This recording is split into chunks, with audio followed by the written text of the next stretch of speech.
This is the final track spot in the higher education track for Identiverse this year. I want to thank both Deidre and the Moran Consulting folks. We tried this year. Last year there was a major absence of higher identity stuff at Identiverse, and so I wanted to make sure that we did that, and I hope that you guys feel that we accomplished that. So at the beginning of this, we kind of talked with Deidre showing sort of the greenfield approach of the things that you can do and all the things that higher ed needs and all that, which is fantastic to know. Then we took a company that has seen some of these people who have implemented that, and that is also very good to know. So, but we thought as a great way to sort of circle out the end of this would be to show a bit of experience about what it's like 1 year later in identity and access management, and so that is what I'm going to be talking to you guys about. So I don't want to go through this too much. I am Dave Shields. I'm the Senior Security Architect for Identity Management at a company called DST. We're a software provider. So you're saying, why is this guy on stage? Well, that's because I spent about 3 years serving in the identity management position at the University of Oklahoma. We made a lot of cool things happen in identity management, and it kind of became a really fun thing. Spent a long time at that job, but had another option I had to go to. Been doing this stuff for about 18 years in the IT field, IT security, and other things like it. I also have various credentials and things like that. So I wanted to explain a little bit about the material when we're talking about this, because we're going to talk about a year later into identity management. And some of this was drawn from my previous employer. Some of it was drawn from my current situations I'm dealing with. And of course, I've had to remove certain things for the security of the clients in place and that. But no matter what vertical you're from, if you're from higher ed, great. If you're not, this information will still be useful to you. So I want to tell you, first of all, the tale of two IAMs, so you can kind of get a taste of where we're coming from. So the first IAM to look at is the University of Oklahoma, where I originally came from and where this material sort of began. The program was made in about 2015. It had been kind of been running around in different areas before that, but 2015 was when it got started, and then 2016 we actually launched full on. They had an internally developed solution. I joked that it was this monster you kept in the dark. It was 30 years old. It did not like to be touched or poked, and if it didn't like you, it was going to give you some issues. And they just said, we got to do something better. It has to be done. Most of the data that we had at the university was kept in silos. There was a lot of information stored in different places, and we had to sort of restrict that, and people didn't want to share that data very openly. And there were probably, I put 40,000 on here. I'd say maybe more like 37,000, but 40,000 was, if you count some of the additional folks. So that's about a good idea of the kind of organization that we dealt with there. So focus points on that. Their main focus was provisioning at the time, because they wanted to get rid of the old system that had some provisioning stuff. They wanted to make it better. And they also wanted to do some lifecycle management. Deidre talked quite a bit about how that identity lifecycle works in higher ed, and it's great to see that. The biggest thing, of course, was deduplication. That was one of the biggest things I heard when I would ask people, why would you, or what do you need most for identity to do? And they would say, stop deduplication. It's driving me crazy. So another thing they had is they weren't really concerned about attestation. That wasn't a big deal, because FERPA data was really all they dealt with. I mean, yeah, there was some stuff on the hospital side, but they didn't really touch that as much. There was about 2 years that I intended to get that project running, and it was going to be in about 10 different phases. That was the initial plan. So now let's look at the employer I'm with currently, which has got a very different story to it. This program began in about 2013, and really didn't get a lot of traction until about 2015. This one is a very big difference because it has many different identity stores that were slowly merged over time. They had many external clients that come in, and the data was slowly brought in from these different things, sort of matriculating inward. And the customer-facing and the internal identities had to be considered. At the university, I dealt mostly with specifically people who were at the university or who were interacting with the university, whereas at DST, not quite. We had customers that had their very own specific systems that were very specific. In fact, to be able to work with their data, you actually have to take the data training for each of those individual customers. And the big thing was there were millions of identities in the system that I work with nowadays. This includes staff, contractors, remote people. There's business partners across the entire world. It's just a massively different environment. Their focus was very different. It was very focused on attestation, access management, and how they can control that, because financial data is critical to keep it in the right place. They're also very regulated. We have to deal with every single one of the forward things you can talk about with those regulations. We dealt with all of them and then some, and it's out there no matter what. They had originally planned for about a 5-year timeline, and it was very tightly monitored, which was something that was very different from the higher ed space. So it's some common IAM challenges that you may see as you start your programs. Here you are about a year or so later, and I guess I should preface that it's probably more like 2 years now, but either way. First common problem is the ability to overpromise and underdeliver. And to be honest, that was my fault whenever I did this at the university. I'm not afraid to be honest about that.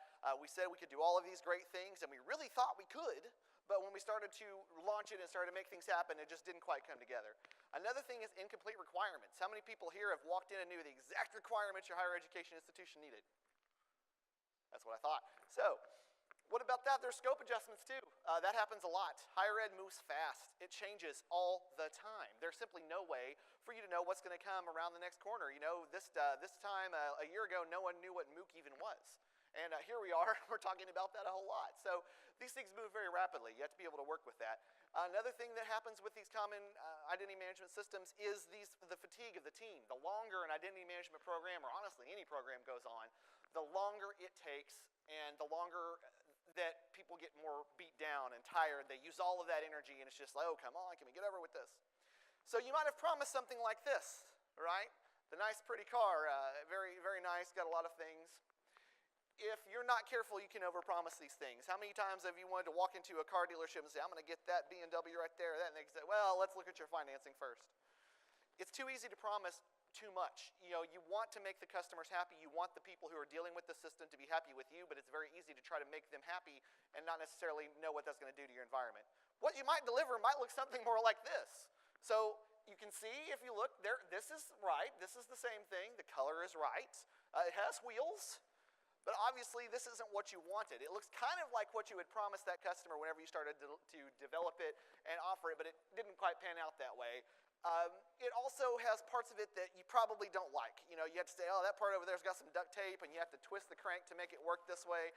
And they don't work in this great, nice, smooth environment that everyone hopes and you'd promised when you built that. It's just simply not safe, and it's not very pretty. And that may be the story for a lot of things, identity management, but in higher ed, this was definitely the thing that we found. And this has a very big impact on your program. The overpromise can impact a lot of things. For the biggest thing I found is that if you can't deliver what's promised, eventually the people are going to not support you in that operation. I went to people multiple times and said, yeah, just give us a little longer, just give us a little longer, just give us a little longer. And they're like, yeah, we get it. But over time, you just start to lose that support. And it's going to increase that project management visibility. We started out with hardly any project management directly involved. I mean, they were there and they kind of paid attention to it, but as time went by, we started having to talk to them every day about things, which is good or bad, depending on how you view it. And another thing you'll find is that the deeper that you overpromise, the stronger that lack of support is going to become. So if you had told them you're going to have at least basic provisioning done a year ago, it's been 2-3 years now and you haven't even got that done, you're going to have very little support by that point. Incomplete requirements. Everyone's seen these diagrams. I kind of made my own swing on them. So as I said, this is the great documentation you had about what that identity management system was supposed to do for you. And whenever you originally started getting it, maybe what you collected looked something like this. It may have parts of what you're expecting, but the requirements are usually not very well documented, especially in a higher education space. And I admit I'm a self-professed documenting nerd, but that's okay. It's all right. It's been my thing forever. But I need those documentation, and you have to have good documentation to make this work. Sometimes it's documented, but a lot of times the people who are working on these different moving pieces may not actually understand what you're saying you need, because identity management has its own language and its own kind of world, and people may not understand that. You tell a person who's strictly a database person and you tell them all these identity things like attributes and all these other things, they're going to go, I don't know what you mean for sure on that. Another thing that's going to happen with this is that these requirements are going to change over time. We've talked about that. Looking at this, you may have seen something where this is how they were updated a year or so after you started it. We started only wanted to do this. Well, now we want to do this and this and this and this. But then in the end, you actually wanted something more like that, more like this tire here. Because the longer this time takes to launch, the more requirements are going to change. We learned this very much. 2 or 3 systems that we had as core systems in the original beginning of identity management at the university eventually were sunsetted by additional programs. And so we had to change the scope and adjust things for that. Be prepared to force a requirements freeze. The more that you get to show people what identity management can do, the more people are going to get psyched about it, and they're going to want to change things. And sometimes you have to say, hey, hold on, let me get this farther in, and then we'll go on what you want to do in a minute. Those requirement changes can have a very big impact on things as well. If you're constantly playing catch up, you're never going to get ahead. We use the word moving target so many times in the identity management team there. It's just never knew exactly where we were going to try to get to because the things kept changing, and sometimes we had no control over those changes. They would come to my team and say, Dave, you guys have got to do this. And we're going, you guys didn't tell us about that 2 weeks ago. I'm like, well, 2 weeks ago we didn't need it. And those changes will sort of affect other things because the more you focus the energy on those changes, the more that's going to cause that program to branch out, do more things. And, of course, there's a higher potential for damaging impacts. If there's errors when you try to get that thing that was brought to you 2 weeks ago, you got to get it done now because the provost said so. Well, that's all great and well, but that's going to impact some things a little bit. And of course, the more things that you freeze, the more the chances of the project management team going to need to step in and say, hey, what's going on? Let's get this figured out. And again, depending on your environment, that could be a good or a bad thing. Scope creep is another big thing that we deal with a whole lot. I love the scope creep here. It says, I hired a creep to determine our products and features. You need more features. Good work. This is honestly how it may feel sometimes when you're doing this. No matter what you try to do, no matter how great you set up your identity management program plans, it is going to have to change. That scope is going to change no matter what you do. It is honestly the biggest detractor from your timeline. Sometimes just making those requirement scope changes to work and try to build them into what's needed because so-and-so said so, that can impact scope creep and make things harder to get done. And of course, the more you let it run, the more damage it can do, because if a person brings you this one little feature that you thought, hey, we can probably do that in identity management, that's only this piece we've got to do right there. Over time, that thing can balloon out and become all your product has to worry about, and that's not a state you want to be in at all. So here's a true example of scope creep. Whenever I was young and silly and smiling, when I started out the identity management program, I thought I could do something like this. We had a very brief timeline, about a year. I was going to get some program stuff done, going to get the requirements in there. We're going to develop it, get it demoed. Everything was going to be great. And I wanted that to be the case, but it looked more like this. As you can see, in this exact example, we started out in 16 and 18, which isn't even hit yet, the July of 18, we still weren't quite to that point yet. Because every time we got a certain distance ahead, we found a new thing that was there, a new problem, a new adjustment we had to make, the scope changed, and it continues to change that scope that you have to deal with. This scope adjustment can have some impacts as well. And again, I'm trying to give you some of the taste of what we dealt with so you can understand what you may deal with as your program goes further along. The program has a hard time producing a deadline. I don't know if your organization is like mine, but the one I work in now, they're very determined to know what those deadlines are. If you don't have a deadline, they're going to say you have no project. Higher education may give you a little more freedom in that, depending on who your stakeholders are, but there's still going to have to be some sort of timeline, some deliverable, and you have to be able to offer that to them despite those adjustments. And it often feels like you're trying to get something that's never fully finished. So you want to show what you can do. You want to get these great things added, but you simply can't finish because it just seems like every time you try to get finished or show the next iteration to your teams that are reviewing it, that something else happens. And of course, the longer this draws out, the resources begin to shrivel up. You lose the staff. Maybe they get a different position. Maybe they have other projects that take over the time they're spending on your project. Maybe you have leadership changes. All of those things can happen over time, and that can adjust that scope and cause those problems. So sometimes, I think that you may relate, an IAM program kind of feels like this sometimes. Got audio? It's all right. Just picture rumbling drums. Where are we at? There we go. Notice he's there. The IAM's coming. Are they doing IAM still? I think so. Anyway, you get the point. So sometimes your timeline can feel like that. I honestly felt like that every single day. That became my mentality. It was like, I'm Lancelot, I'm running to that gate, and I'm going to tell him it's going to take me a little longer. Of course, you guys know if you've seen the movie, eventually he does go through, but it ends up being a bad thing. But that team fatigue can impact your team because they're getting tired, they're breaking down, they don't have the energy left, they don't have the time to focus. When it was fun doing identity stuff before, now it's not fun, and now everything's hard, and so on and so forth. And the more it goes on, the more the leadership are going to get tired of this. They're going to want to say, we've been supporting your team for all this time, we want to keep going, identity's critical, but what are you guys doing? Where are we at? And eventually, you'll see these timeline adjustments that get to be so detailed that even a tiny little adjustment on the path can have these long-reaching impacts on that, and the team just says, I can't do this anymore. But it's not over yet. Success Kid will tell you so. Even a year later, 2 years later, you still have things you can do. So I've kind of made you depressed a little bit, perhaps, but now I'm going to kind of bring some positivity back into your life. No matter what happens, don't give up, because identity management is a critical thing for your environment. It doesn't matter where you are, what kind of environment you're in.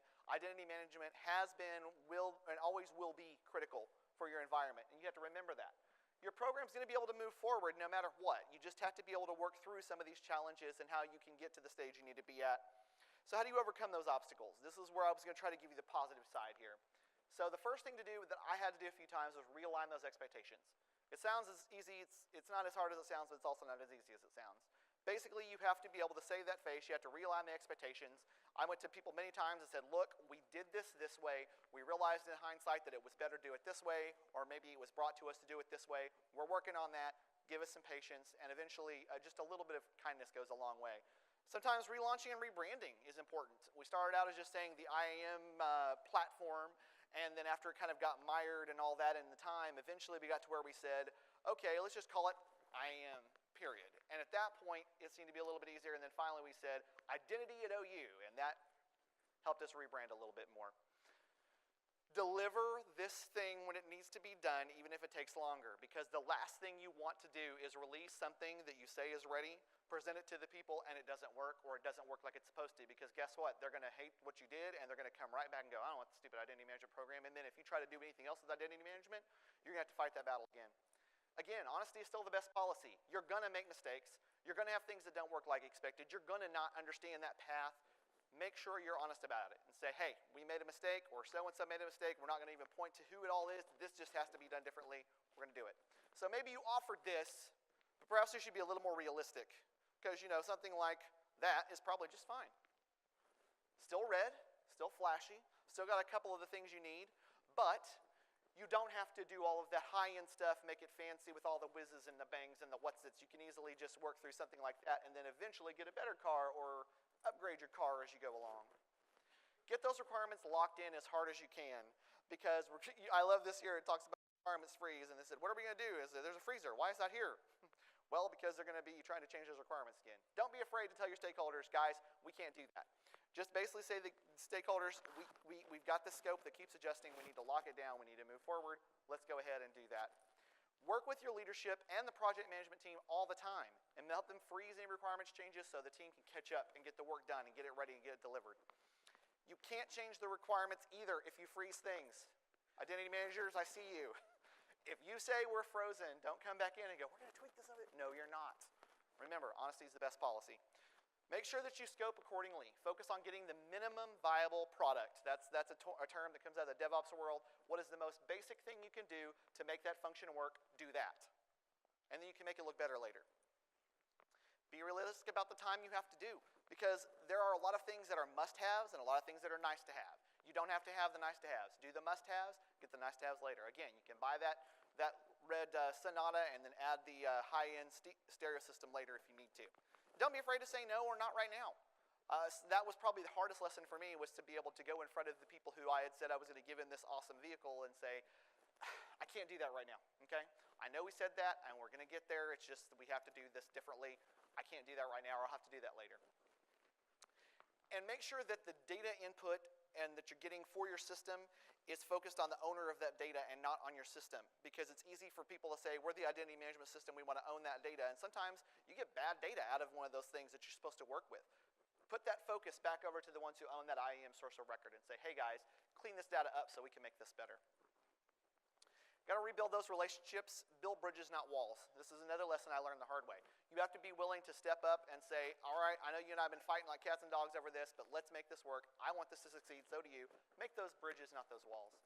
Don't be afraid to ask the project management team for help. There's nothing wrong with that. Some organizations require it.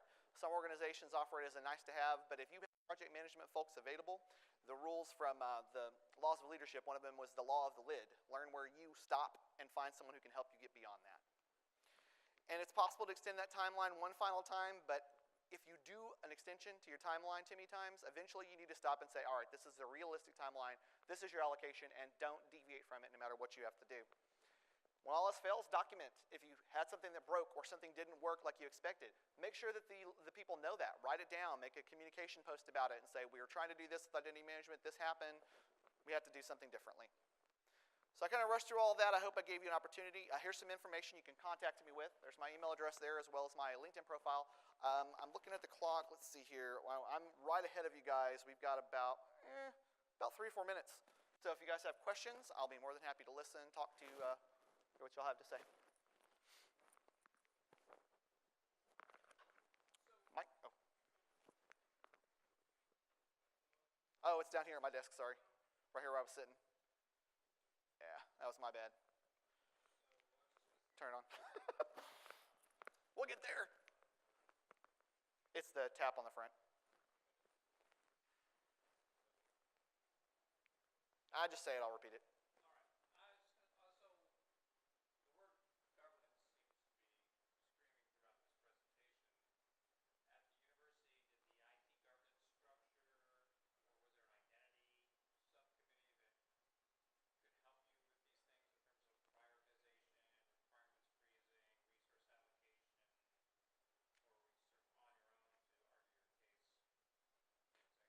So the question that he said is that was there a governance board or something in the place that kind of guided the requirements and things like that? The answer to that is yes, there was one that was created. I call it the Identity and Access Management Roundtable. It was my data stakeholders. And eventually we developed a second organizational part that was of leadership of the different entities that would need to provide us their people or their resources. And we would be able to have the Identity Management Roundtable bring up what we need to do. They would take that to the governance team. The governance team would look at it and they would say, yes, we can do this, or no, we can't. But unfortunately, when you have a higher ed environment, it's hard to really get those hard requirement lists in, like those hard governance boards, because it's just not. I mean, it's great when you're looking at the your loan, or your loans, but your grants and things like that. Those have a very specific governance, but regular internal operations are not always so much. Good question. Other questions? Back there, yeah.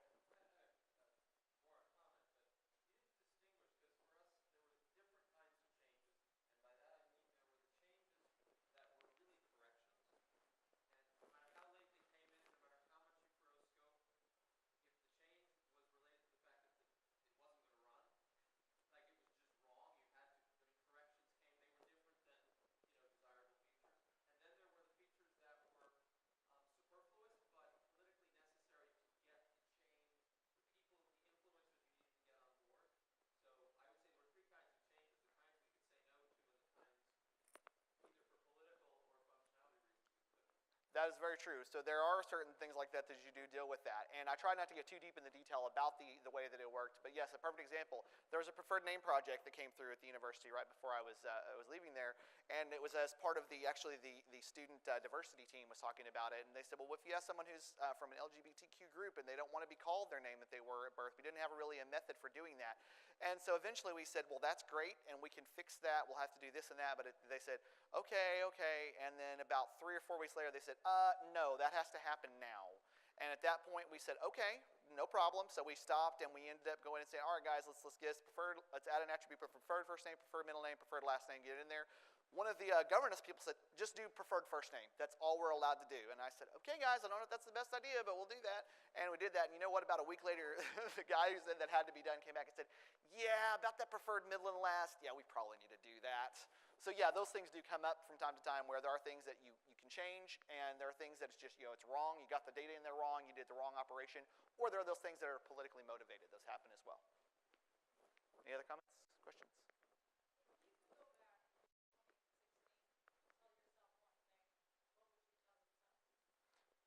I would say learn to see the challenges before they come. Try your best to see the potential futures that may come out of a particular operation and judge your timeline off that. She'd ask what I would tell my former self if I could go back and tell them that. Anything else? Yes?